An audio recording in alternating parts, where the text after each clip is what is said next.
Oke, baiklah teman-teman. Pada video kali ini saya akan melakukan proses pemupukan secara makro ya teman-teman. Saya menggunakan NPK 1616 jenis mutiara ya teman-teman. Karena untuk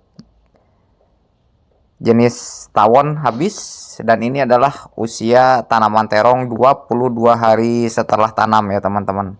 Kita akan melakukan proses pemupukan dengan menggunakan NPK 1616 jenis mutiara. Sebagaimana yang teman-teman simak, ini kondisinya di usia 22 hari setelah tanam seperti ini.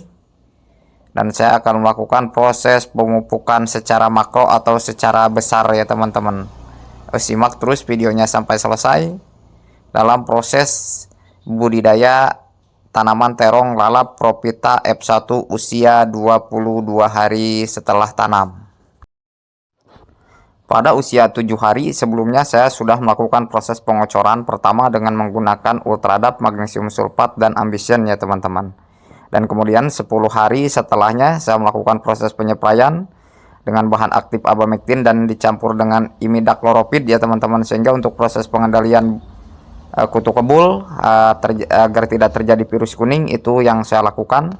Dan kemudian 14 hari setelah tanamnya saya melakukan proses pemberian fungisida Tricobio ya teman-teman, dan menggunakan penyepraian dengan menggunakan fungisida sistemik dan kontak, baik itu menggunakan ditan ataupun menggunakan Amistartop ya teman-teman. Dan ini kondisinya seperti ini sebagaimana yang teman-teman simak di kondisi 22 hari setelah tanam untuk jenis tanaman Prophyta F1.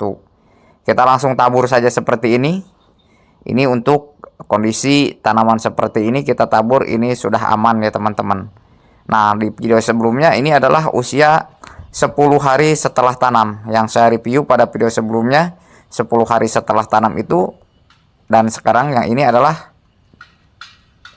usia 22 hari setelah tanam. Jadi tampak perbedaannya ya teman-teman, antara usia 10 hari dengan usia 22 hari setelah tanam sudah seperti ini.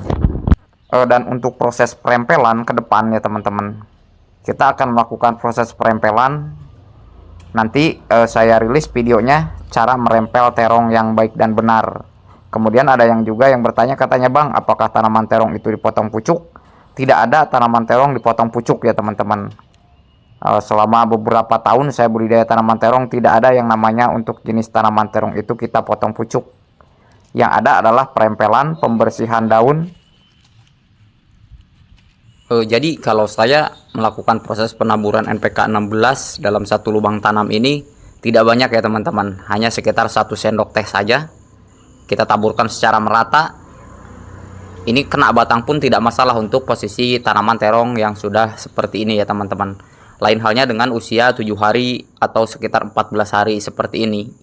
Ini kan pas waktu pengocoran di usia 10 hari setelah tanam saya melakukan proses pengocoran itu hanya dengan menggunakan 4 sendok Ultradap, kemudian 3 sendok magnesium sulfat dan sekitar 25 mili Ambition ya teman-teman. Ini ketika saya melakukan proses pengocoran di usia 10 hari setelah tanam, bisa disimak pada video saya sebelumnya.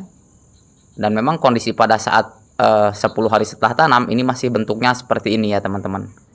Masih kecil-kecil, helai daunnya pun masih sedikit agak menguning dan penampakannya masih seperti ini. Lain halnya dengan sekarang di usia 22 hari setelah tanam ya teman-teman. Dan sekali lagi saya tekankan bahwa ketika fase-fase seperti ini ya teman-teman jangan sampai telat dalam melakukan proses penyepraian pengendalian kutu kebul ya teman-teman, karena itu yang nantinya mengakibatkan tanaman terong yang kita miliki itu memiliki virus kuning. Dan kemudian jangan lupa teman-teman juga menyeprai anti lalat buah. Dan kemudian teman-teman juga jangan lupa harus menyeprai agar tidak terkena dengan ulat gerayak ya teman-teman. Jadi untuk pengendalian ulat gerayak itu teman-teman bisa menyeprai dengan menggunakan Dangke, atau teman-teman juga bisa menggunakan merek dagang yang lain ya teman-teman. Jadi untuk merek dagang yang lain, untuk pengendalian ulat gerayak itu silakan teman-teman juga bisa menggunakan Fripaton jika memang kondisi penyerangan ulat gerayak itu lebih parah ya teman-teman. Tapi untuk menggunakan Danke saya rasa ini sudah bagus, tetapi jika menggunakan Danke ternyata ulat gerayaknya masih sulit dikendalikan, nah disitu barulah kita beralih ke Fripaton ya teman-teman. Sedikit agak mahal untuk Fripaton, tetapi memang Fripaton ini cenderung lebih dahsyat untuk pembasmian hama ulat gerayaknya ya teman-teman. Karena jika sudah terkena hama ulat gerayak, biasanya pucuk itu kan menggumpal, menggulung sampai habis, dan kemudian untuk proses pertumbuhannya sudah dipastikan itu akan sangat lambat sekali untuk memicu tunas yang baru ya teman-teman. Oleh karenanya maka pengendalian kutu kebul dan ulat gerayak itu adalah sangat penting, dua faktor yang harus benar-benar diperhatikan ketika teman-teman membudidayakan tanaman terong, baik itu terong lalap ataupun terong ungu ya teman-teman. Jika kedua hama tersebut sudah bisa dikendalikan, barulah kita melakukan proses perawatan yang lain, termasuk proses penyepraian untuk pengendalian lalat buah, untuk proses pengendalian yang lainnya termasuk jamur, kita berikan fungisida. Nah ini adalah ketika 10 hari setelah tanam memang bentuknya seperti ini ya teman-teman. Tetapi nanti ke depan, karena memang kita melakukan proses pemupukan, nah untuk tawon itu kan habis untuk pupuk NPK tawonnya. Saya membeli Mutiara 1616 seperti ini.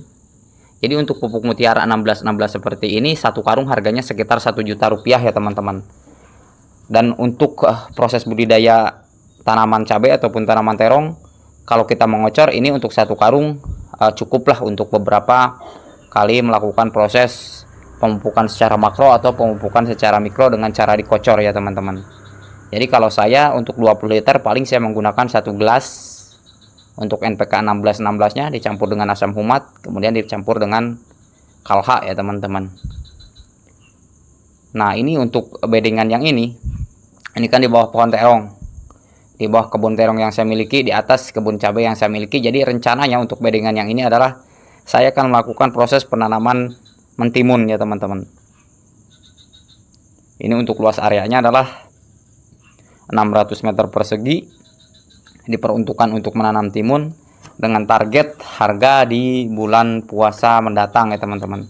Jadi biasanya kalau saya menanam timun itu, karena memang biasanya untuk bulan puasa itu harganya cenderung mahal, jadi untuk sementara saya beralih menanam timun sayur, dan setelah timun sayur barulah kita ke kacang panjang, dan setelah ke kacang panjang barulah kita ke cabai atau ke tanaman terong.